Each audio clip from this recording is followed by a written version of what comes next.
धरातल के ऊपरी परत को जो पेड़ पौधों को उगने तथा बढ़ने के लिए जो पौष्टिक तत्व यानी खनिज और जीवाश्म प्रदान करते हैं उसी को मृदा कहते हैं। नमस्कार दोस्तों, उर्जित एकेडमी में आपका स्वागत है। आज हम बात करने वाले हैं मध्य प्रदेश पीसीएस में आया हुआ प्रश्न, मेंस का प्रश्न है जो ये आया हुआ है। और ये प्री के साथ मेंस के साथ साथ जो है प्री के लिए भी बहुत महत्वपूर्ण है। और हम देखेंगे इसमें कि मध्य प्रदेश में कौन कौन कितने प्रकार की मृदा पाई जाती है तथा किस किस जिलों में उसका विस्तार है।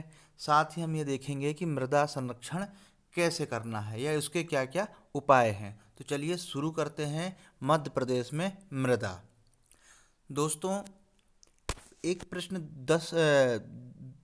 20 शब्दों में जो है लिखने के लिए आया हुआ है कि मृदा क्या है। एक बहुत ही सिंपल सा एक जेन्युइन जो है प्रश्न है कि मृदा क्या है, आपको 20 शब्दों में लगभग जो है लिखने को आया हुआ प्रश्न है। पर क्योंकि अब 20 शब्दों की सीमा ना रह के सब सीमा ना रह के 10 शब्दों की हो गई है, तो आपको मृदा की परिभाषा आनी चाहिए। मान लीजिए कि आपको पर्यावरण कोई क्वेश्चन था, आखिर पर्यावरण है क्या, इसकी डेफिनेशन जो है छोटी छोटी डेफिनेशन जो है वो 3 मार्कर में पूछ लेता है, तो वो आपको पता होना चाहिए। तो जैसा कि मैंने बताया कि धरातल की जो ऊपरी परत होती है, ठीक है, जो पेड़ पौधों को उगने के लिए तथा साथ ही साथ क्या है बड़ा बढ़ने के लिए जो खनिज जीवाश्म जो प्रदान करते हैं उसी को जो है मृदा कहते हैं। बहुत ही सिंपल भाषा, बहुत सरल भाषा में जो है इसको मैंने बताया आपको। अब यहाँ पर जो है मैं आपको बता रहा हूँ कि किसी मतलब प्रेजेंटेशन कैसा होना चाहिए। तो लिखने के लिए अगर आप इस तरह से, जैसे आप लिखेंगे कि मृदा 5 प्रकार की होती है, ठीक है, पर पांचों को आप इस तरह से अगर फटाफट, इसमें क्या जल्दी भी होता है, साथ में जो प्रेजेंटेशन होता है बहुत अच्छा होता है।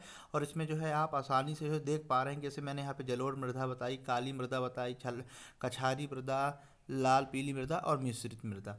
दोस्तों, जो ये कछारी मृदा है ये एक प्रकार का जलोढ़ मृदा का ही एक रूप है, कोई ज़्यादा विशेष जो है उसमें अंतर नहीं है, यानी उसी का जो है एक रूप है। तो अभी हम एक एक करके इन सबका जो है देखेंगे। ठीक है, तो चलिए शुरू करते हैं।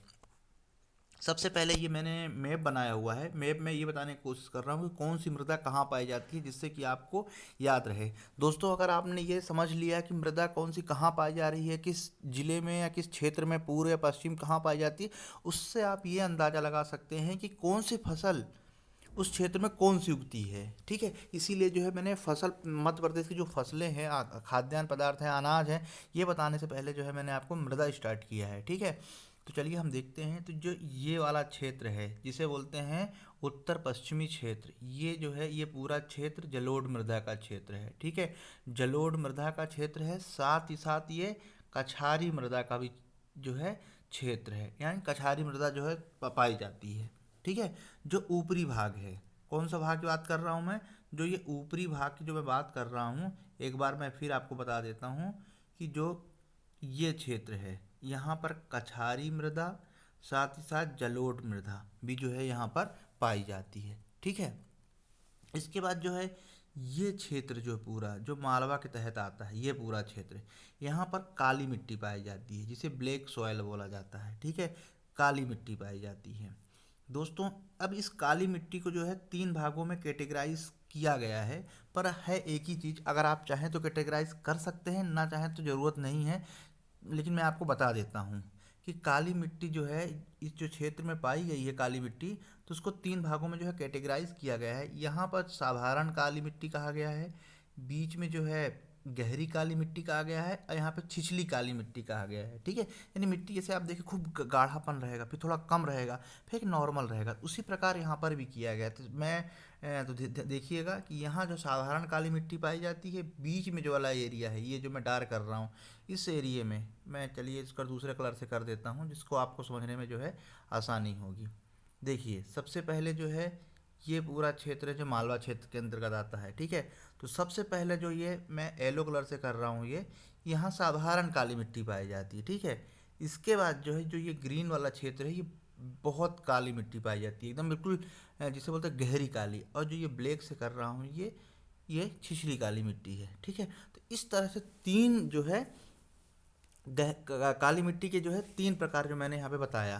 ठीक है, तो यहाँ काली मिट्टी पाई जाती है। इसके बाद जो है ये पूरा क्षेत्र, ये जो क्षेत्र है, ये क्षेत्र, इस क्षेत्र में पाई जाती है लाल पीली मिट्टी। ठीक है, रेड येलो सॉइल, लाल पीली मिट्टी पाई जाती है। ठीक है, इसके बाद जो है लाल पीली मिट्टी के बाद जो है अगला नंबर आता है मिश्रित मृदा का। इसका थोड़ा सा क्या है कि यहाँ पर कुछ जगह यहाँ पे थोड़ा बहुत जलोढ़ मृदा भी पाई जाती है, लेकिन इतना ज़्यादा इंपॉर्टेंट नहीं है, तो यहाँ लाल पीली मिट्टी पाई जाती है। और जो ये वाला क्षेत्र है यहाँ मिश्रित मृदा पाई जाती है, यानी थोड़ा थोड़ा सभी पाया जाता है। ठीक है दोस्तों, तो ये बहुत ही इंपॉर्टेंट है और यहाँ पर जो है इस तरह से जो है ये मृदा पाई जाती है। अब हम एक चीज़ और देख लेते हैं कि जैसे यहाँ पे लाल पीली मिट्टी पाई जाती है, तो आप ये देखिएगा कि ये इस क्षेत्र के तहत कौन कौन से ज़िले आते हैं, है ना। जो मैं आपके सामने ये बता रहा हूँ, ये जो क्षेत्र है, ये क्षेत्र, तो अब इससे हम एक ये भी अंदाज़ा लगा लेते हैं कि इस क्षेत्र में कौन कौन से इस क्षेत्र के अंदर कौन कौन से ज़िले आते हैं। ठीक है, यानी सीधी सिंगरौली वाला पूरा क्षेत्र है, साथ ही साथ यहाँ पे बालाघाट का क्षेत्र है, छिंदवाड़ा थोड़ा सा, अगर हम थोड़ा सिवनी भी क्षेत्र में आता है। तो अब सोचिएगा कि इस क्षेत्र में के अंतर्गत देखिए खनिज से संपन्न है। ठीक है, ये क्षेत्र जो है खनिज से संपन्न है, सीधी सिंगरौली हो गया है, कोयला बहुत पाया जाता है, बालाघाट मंडला ये क्षेत्र यहाँ पे आते हैं। ये क्षेत्र जो है बेसिकली पूरी तरह से जो है संपन्न है, किससे संपन्न है, खनिज संपदा संपन्न है। ठीक है, और यहाँ जो है बघेलखंड का जो है ये क्षेत्र जो है मिश्रित मृदा के तहत आता है। ठीक है, यहाँ थोड़ा कुछ कुछ जगह लेटराइट मृदा पाई जाती है, जैसे कि अपना ये बैतूल का थोड़ा सा क्षेत्र आ जाता है। ठीक है, इसके बाद जो है इस तरह से जो है ये पांचों मिट्टियाँ जो है मैंने आपको एक्सप्लेन किया। अब हम एक एक करके इनके गुण देखते हैं, प्रॉपर्टीज़ देखते हैं। तो सबसे पहली जो मृदा है वो मृदा का नाम है जलोढ़ मृदा। ठीक है, तो जलोढ़ मृदा क्या होती है मैं आपको बताता हूँ कि जब नदियों में जब बाढ़ आती है तो नदियाँ अपने साथ बहुत सारी मिट्टियाँ एक साथ बहा के लेके आती हैं। ठीक है, और जब बाढ़ खत्म हो जाती है वो मिट्टियाँ वही छोड़ जाती हैं, तो वो मिट्टियाँ जो है वही जलोढ़ मृदा कहलाती है और सर्वाधिक उपजाऊ मृदा होती है। ठीक है, अगर कभी प्रश्न आया भी हुआ है, आप देखेंगे व्यापम के बहुत सारे पेपरों में आया कि सर्वाधिक उपजाऊ मृदा कौन सी है, तो वो है जलोढ़ मृदा। ठीक है, कौन सी मृदा है, जलोढ़ मृदा है। इसके बाद जो है ये कहाँ कहाँ पाई जाती हैं, तो ये जो है इसका जो क्षेत्र है वो मध्य प्रदेश के उत्तर पश्चिमी क्षेत्र, जैसे मैंने आपको बताया था डायग्राम में कि ये श्योपुर, भिंड, मुरैना, शिवपुरी, ग्वालियर इन क्षेत्रों में जो है ये पाई जाती है। दोस्तों यहाँ पाए जाने का रीज़न क्या है कि जो चंबल नदी है, चंबल नदी और अपनी सहायक नदियों द्वारा जब बाढ़ आती है उस क्षेत्र में बहुत जलोढ़ मृदा लेके आती है। ठीक है, तो इसलिए जो थोड़ा सा ये उपजाऊ क्षेत्र है। इसके बाद अब इस जो है इस मृदा में जो है हम देख लेते हैं कि पोटेशियम और चूना की पर्याप्त मात्रा पाई जाती है। दोस्तों ये प्रश्न लोगों को थोड़ा सा ये चीज़ समझने में और याद करने में बहुत डिफ़िकल्टीज होती है, तो मैं आपको बता दूं कि ह्यूमस, नाइट्रोजन और फास्फोरस भारत की सारी मिट्टियों में जो है हमेशा इसकी कमी पाई गई है। ठीक है, इसीलिए यूरिया तरह तरह की खाद डाली जाती है जिससे कि इसकी पूर्ति की जा सके। तो ध्यान रखिएगा, जलोढ़ मृदा की बात कर रहा हूँ, इसमें पोटेशियम और चूना पर्याप्त मात्रा में पाया जाता है, बट ह्यूमस, नाइट्रोजन और फास्फोरस ये तीनों की कमी होती है। ठीक है, चलिए हम एक बार मैं और आपको एक बार रिपीट कर देता हूँ। सर्वाधिक उपजाऊ मृदा है। ठीक है, उपजाऊ क्यों है, क्योंकि नदियों के द्वारा जो बहाकर लाई हुई मृदा होती है जिसमें बहुत सारे खनिज जो है मौजूद होते हैं। प्रदेश में जो है ये उत्तर दक्षिणी क्षेत्र में जो है पाई जाती है। ठीक है, उत्तर दक्षिणी पश्चिमी क्षेत्र, इस बार उसमें पश्चिमी क्षेत्र भी आप ऐड कर सकते हैं, क्षेत्र में जो है पाई जाती है। और इसमें जो है पोटेशियम और चूने की पर्याप्त मात्रा होती है, बट ह्यूमस, नाइट्रोजन, फास्फोरस की कमी पाई जाती है। दोस्तों मेंस में लिखने के लिए आया हुआ था 100 शब्दों का था, अब थोड़ा शब्द सीमा कम हो गई है, तो उस दृष्टि से जो है बहुत महत्वपूर्ण प्रश्न है। और जब ये ख़त्म हो जाएगा तो मैं इसी में से जो है आपको बताऊंगा कि प्री में क्या क्या चीज़ जो है यहीं से पूछी जाती है, क्योंकि मैंने पूरी मृदा उठाई है, अगर मृदा से कोई भी क्वेश्चन आएगा तो उठ के यहीं से आएगा। ठीक है, तो चलिए हम आगे देखते हैं, अगला प्रश्न अगला देखते हैं। अगली जो मृदा है वो है काली मृदा, ब्लैक सॉइल मृदा। तो काली मृदा क्या होती है, काली मृदा के बहुत सारे नाम हैं। काली मृदा को रेगूर मृदा भी कहते हैं, कपासी मिट्टी भी कहते हैं, और बुंदेलखंड क्षेत्र में इसे करेल भी कहते हैं। ठीक है, क्या कहते हैं, करेल भी कहते हैं। कभी कभी काली मिट्टी ना देखे जो सब्स्टिट्यूट जो इसके नाम हैं, जैसे कि रेगूर मिट्टी, कपासी मिट्टी या करेल मिट्टी, ऐसे नाम दे देता था, कन्फ्यूजन सा पैदा हो जाता है। ठीक है, तो काली मृदा जो है बेसिकली लावा से बनी हुई है। ठीक है, लावा जो होता है ना, लावा, उससे बनी हुई है, दक्कन ट्रैप की चट्टानों से बनी हुई है। ठीक है, और दक्कन ट्रैप से लावा से बना हुआ है, इस कारण ये काली है। काली मृदा को रेगूर अथवा कपासी मिट्टी भी कहते हैं। इस मृदा में चूना, मैग्नीशियम जैसे कार्बोनेट पाया जाता है, ये चीज़ ध्यान रखिएगा, चूना, मैग्नीशियम और कार्बोनेट पाया जाता है। लोहे एवं चूने की अधिकता है। ठीक है, लोहे और किसकी अधिकता है? चूने की अधिकता है। ठीक है, इसी कारण इसका रंग काला होता है। ठीक है, जिसे फेरिस ऑक्साइड भी आप लोग जानते होंगे। लोहे और चूने की अधिकता के कारण इसका रंग क्या होता है? काला होता है, जिसे फेरिस ऑक्साइड भी कहा जाता है। ठीक है, आया हुआ प्रश्न है।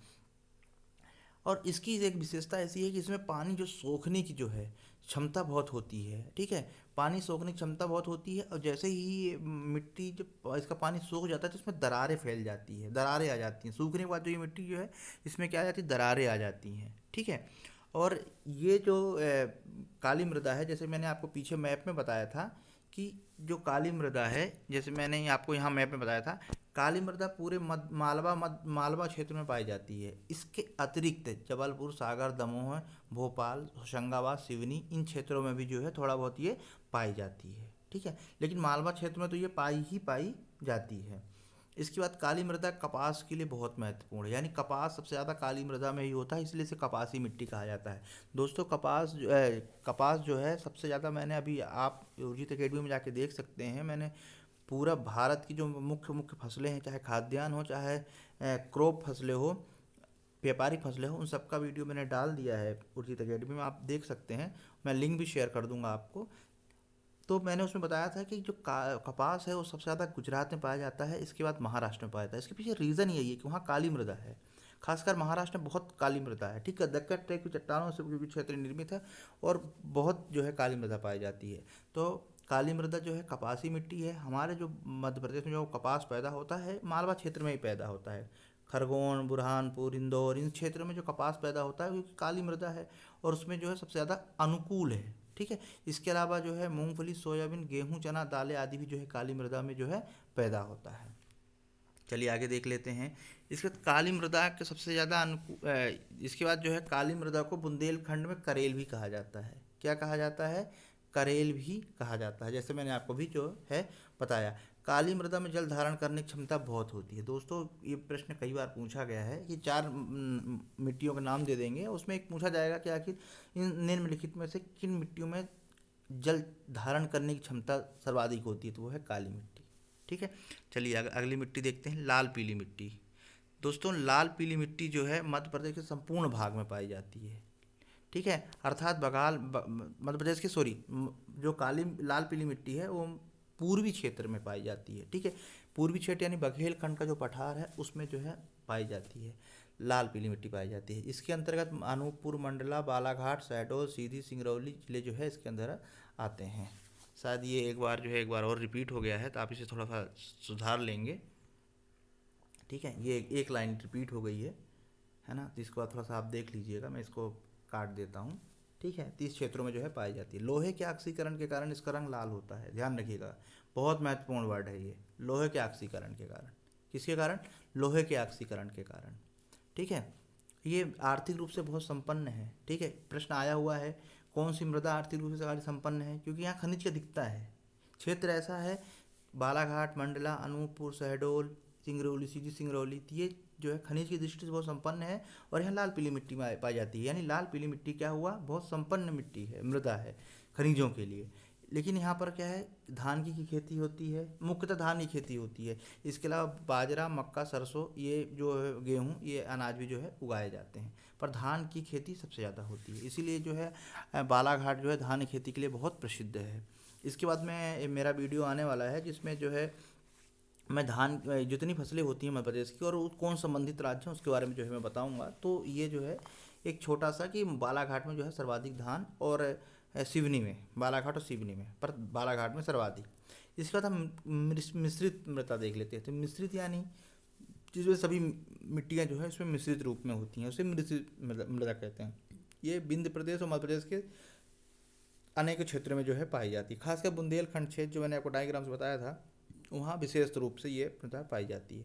नाइट्रोजन, फास्फोरस और कार्बनिक पदार्थों की इसमें कमी होती है। ठीक है, इस तरह की मृदा में मोटे अनाज जैसे मक्का, ज्वार, बाजरा आदि उगाए जाते हैं। ठीक है, ये मोटे अनाज कहलाते हैं। इसके बाद जो है कछारी मिट्टी, जैसा कि मैंने आपको बताया था कि जलोढ़ मिट्टी का ही एक रूप है। ये भी जलोढ़ मिट्टी का एक रूप है जो कि नदियों द्वारा बहाकर लाई हुई मिट्टी होती है। प्रदेश के भिंड, मुरैना, ग्वालियर वाले क्षेत्रों में जो है ये पाई जाती है।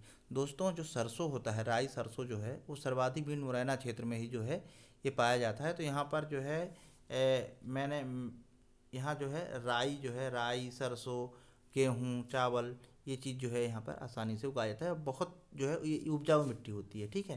पर सर्वाधिक उपजाऊ कौन सी? कछारी। मैंने ये बताया कि जलोढ़ मिट्टी जो है कछारी का ही एक रूप है, लेकिन जलोढ़ मिट्टी का पूरी तरह से रूप नहीं है, ठीक है। तो इसलिए जो है सर्वाधिक जो है मृदा कौन सी उपजाऊ है, वो सर्वाधिक मृदा उपजाऊ है जलोढ़ मृदा, ठीक है। जलोढ़ मृदा जो है सर्वाधिक उपजाऊ है। अब हम एक चीज़ देख लेते हैं कि जो मृदा अपरदन है, ठीक है, इसको कैसे रोका जाए, यानी मृदा की जो क्षरण है इसे कैसे रोका जाए, इस पे जो है हम एक बार बात कर लेते हैं। तो दोस्तों जो मृदा का अपरदन है, गंभीर समस्या है, ठीक है।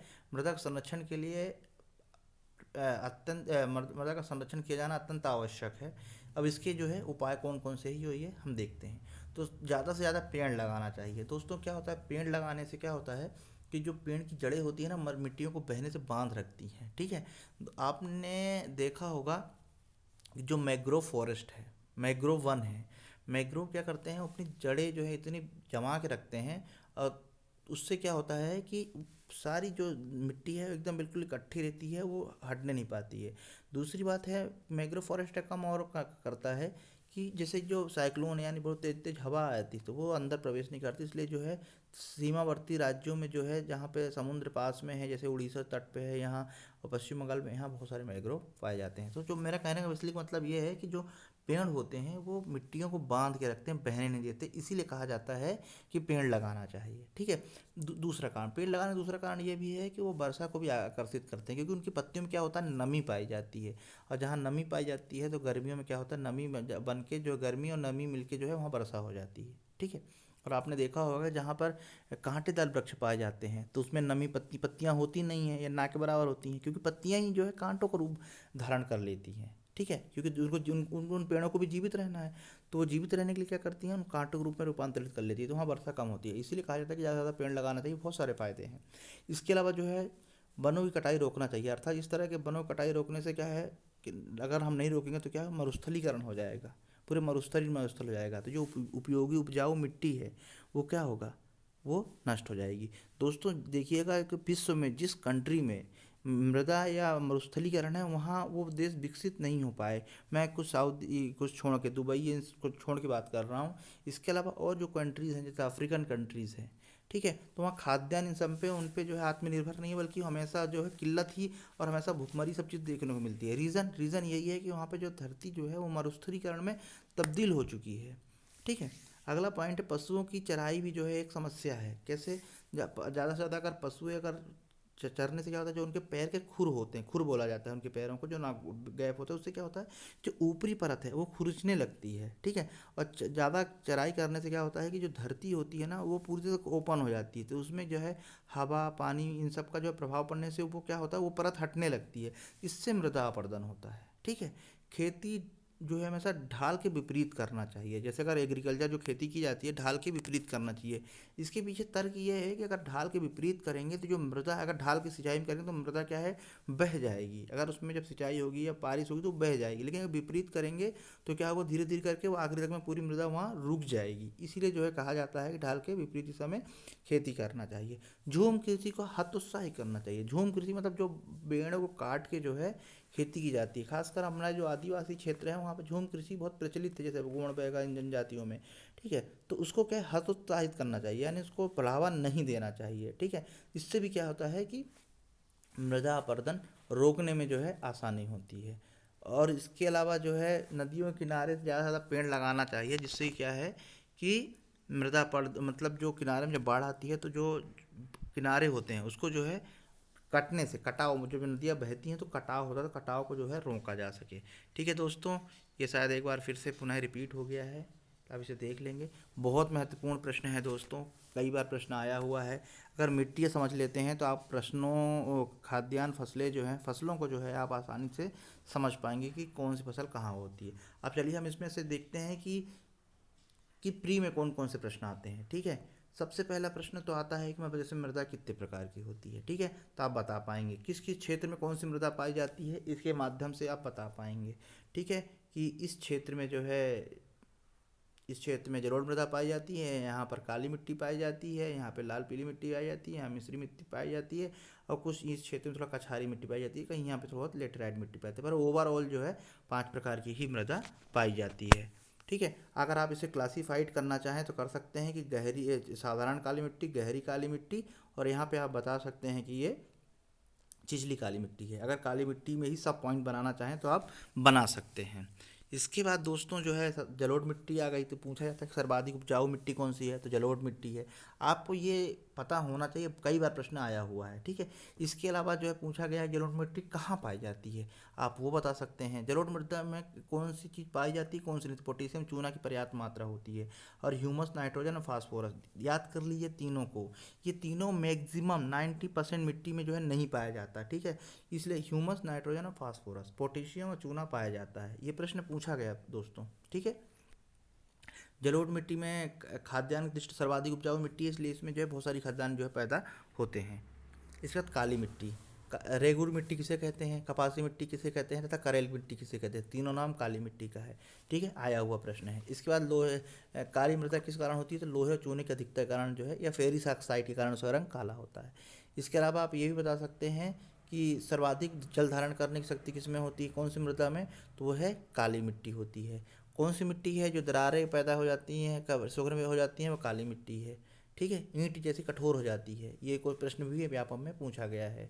इसके अलावा कहाँ मालवा क्षेत्र किस मिट्टी के लिए प्रसिद्ध है, वो है काली मिट्टी के लिए। दोस्तों ये जो पूरी जो अपनी एग्रीकल्चर है, मध्य प्रदेश की जो कृषि है, इससे संबंधित, मिट्टी संबंधित एक मैं पूरा वीडियो लाऊंगा as a fact, one liner प्रश्न के तौर पे, जो कि आप लोगों को और भी आसानी होगी पढ़ने में। तो अभी ये MPPSC मेंस के लिए है, और साथ ही साथ प्री के लिए है, साथ ही साथ व्यापम पे किसी भी एग्ज़ाम के लिए है दोस्तों। जो किसी भी ग्रामीण कृषि, जो कृषि विस्तार अधिकारी है, बहुत इंपॉर्टेंट है। आपने अगर सिलेबस को देखा होगा तो उसमें यही चीज़ पूछा गया है कि मध्य प्रदेश में फसलें, भारत में कौन कौन सी फसलें हैं, पौधे किस तरह से उगने के लिए क्या क्या एटमॉस्फेयर चाहिए, उनका फिजिकल केमिकल जो नेम है, साथ ही साथ कौन सी फसल कहाँ पाई जाती है, हार्टिकल्चर के बारे में। तो ये सारी चीज़ें जो हैं ये उसी का भाग है, और मैं पूरी तरह से आश्वस्त हूँ कि इससे रिलेटेड बहुत सारे प्रश्न जो है मेरे वीडियो बनाए गए, मेरे नोट्स वीडियो से जो है आने वाले हैं। इसलिए जो है बिल्कुल आप बिल्कुल इग्नोर ना करें, और एक बार ज़रूर पढ़ें। और मुझे पूरा उम्मीद है कि इससे जो है बहुत सारे प्रश्न जो है फंसने की पूरी संभावना है, क्योंकि मैं उस सिलेबस को लेके जो है कवर करता जा रहा हूँ। साथ ही साथ दोस्तों जितने भी एग्ज़ाम हो रहे हैं तो उसमें एग्रीकल्चर की इतनी इंपॉर्टेंस हो रही है कि हर कहीं मतलब एग्रीकल्चर क्वेश्चन सारे एग्ज़ाम में जो है पूछे ही पूछे जा रहे हैं, चाहे मृदा से रिलेटेड हो, चाहे फसलों से रिलेटेड हो, ठीक है, ये सारी चीज़ें। इसके अलावा दोस्तों अब हम अपने टॉपिक पे आते हैं। जो काली मृदा है, वो काली मृदा में कपास के लिए सबसे उपयुक्त है। तो क्वेश्चन पूछा गया है कि कपास के लिए सर्वाधिक उपयुक्त मृदा कौन सी है, वो है ब्लैक सॉइल।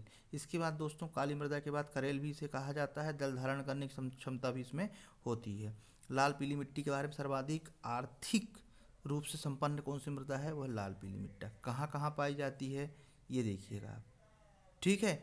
इसके बाद जो है कहाँ कहाँ क्षेत्र में पाई जाती है, और मिश्रित मृदा कहाँ पाई जाती है, ठीक है दोस्तों। तो इस तरह से जो है ये टॉपिक जो है समाप्त हुआ, और मैं उम्मीद करता हूँ कि ये टॉपिक जो है आपको बहुत अच्छी तरह समझ में आया होगा।